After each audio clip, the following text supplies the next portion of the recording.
മൽപ്രാണനും പരനു ഒന്നെന്നുറപ്പവനു തൽപ്രാണദേഹവും അനിത്യം കളത്രധനം സ്വപ്നാദിയിൽ പലതു കണ്ടിട്ടുണർന്നവനോടൊപ്പം ഗ്രഹിക്ക ഹരി നാരായണായ നമഃ.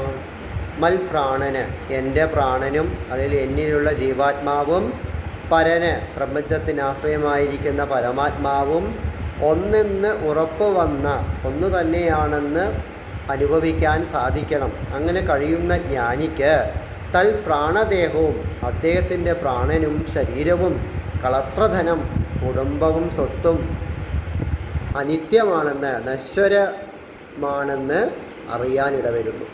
അതായത് ഞാനും ഈശ്വരനും ഒന്നെന്ന് അറിയുന്ന ഒരു ജ്ഞാനിക്ക് ഈ പ്രപഞ്ചത്തിൽ ഈശ്വരനൊഴികെ ബാക്കി എല്ലാ വസ്തുക്കളും നശിക്കുന്നതാണ് എന്നുള്ള ബോധം ഉണ്ടാകുന്നു. സ്വപ്നാദിയിൽ, അതായത് സ്വപ്നം അല്ലെ, ഭ്രമം, രോഗം മുതലായതിൽ നിന്ന് പലതു കണ്ടാൽ, പലതായി കാണുന്ന സ്വപ്നാദിയിൽ പലതു കണ്ടിട്ടുണർന്നവന് ഇതൊക്കെ സ്വപ്നം പോലെയാണ്. ഈ പ്രപഞ്ചത്തിലെ ജീവിതം എന്ന് പറയുന്നത് സ്വപ്നം പോലെയാണ്. ആ സ്വപ്നാദിയിൽ പലതിൻ്റേതായ കാഴ്ച കാണാനിട വന്നാൽ ഉണർന്നവനോടൊപ്പം ഉറക്കം ഉണരുകയും ഭ്രമം മാറുകയും ചെയ്യും. അതായത് നമ്മൾ ഉറക്കത്തിൽ കാണുന്ന സ്വപ്നത്തിന് അപ്പുറത്ത് യാഥാർത്ഥ്യമുണ്ട്. അപ്പോൾ എഴുന്നേറ്റ് കഴിഞ്ഞാൽ നമ്മൾ ആ സ്വപ്നം മാറി യാഥാർത്ഥ്യത്തിലേക്ക് എത്തുന്നു.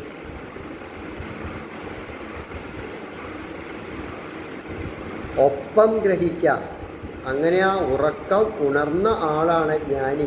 പരമമായ ഈശ്വരപ്രേമം എന്താണെന്ന് അറിഞ്ഞാണ് അവനോടൊപ്പം എന്ത് ചെയ്യുക, ഗ്രഹിക്കുക അല്ലേ. ഹരിനാരായണായ നമഃ, നാരായണായിക്കൊണ്ട് നമസ്കാരം. അതായത് സ്വപ്നം മാറിയിട്ട് നമ്മളിപ്പോൾ സ്വപ്നത്തിലിരിക്കുകയാണ്, ആ സ്വപ്നം മാറിയിരിക്കുന്നത് ജ്ഞാനിയാണ്. അപ്പം അവനോടൊപ്പം എന്ത് ചെയ്യുക, യാത്ര ചെയ്യുക. അതായത് അറിവുള്ളവരുമായിട്ട് നമ്മൾ കൂട്ടുകൂടുക.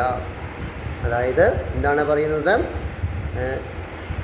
എൻ്റെ ഉള്ളിലുള്ള ജീവാത്മാവും പരമാത്മാവും ഒന്നാണെന്ന് അനുഭവിക്കാൻ കഴിയുന്ന ജ്ഞാനിക്ക് എന്താണ്, ഈ കാണുന്ന കുടുംബങ്ങളും ഈ കാണുന്ന എല്ലാ ബന്ധങ്ങളും എല്ലാം നശിക്കുന്നതാണെന്നുള്ള പൂർണ്ണമായ ബോധ്യമുണ്ട്.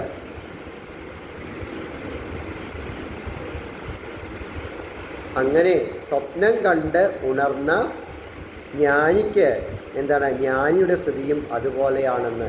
അപ്പോൾ സ്വപ്നം കണ്ട ഉണർന്ന ജ്ഞാനി, അത് സ്വപ്നത്തിൽ നമ്മൾ കാണുന്നതല്ല യാഥാർത്ഥ്യം. സ്വപ്നം കണ്ടതിന് ശേഷം ഉണർന്നിരിക്കുന്ന ഭാവം, അതാണ് യഥാർത്ഥ ഭാവം. സ്വപ്നം എന്നുള്ളത് എന്താണ്, ഒരു നശ്വരമായ വസ്തുവാണ്. അപ്പോൾ സ്വപ്നം കണ്ട് ഉണർന്നു കഴിഞ്ഞാൽ അനശ്വരമായ പ്രേമത്തെ നമുക്ക് അറിയാൻ സാധിക്കും. തത്വം എന്താണ്, അല്ലെങ്കിൽ യാഥാർത്ഥ്യം എന്താണ്, മിഥ്യ എന്താണ് എന്ന് നമുക്ക് അറിയാനായിട്ട് സാധിക്കും.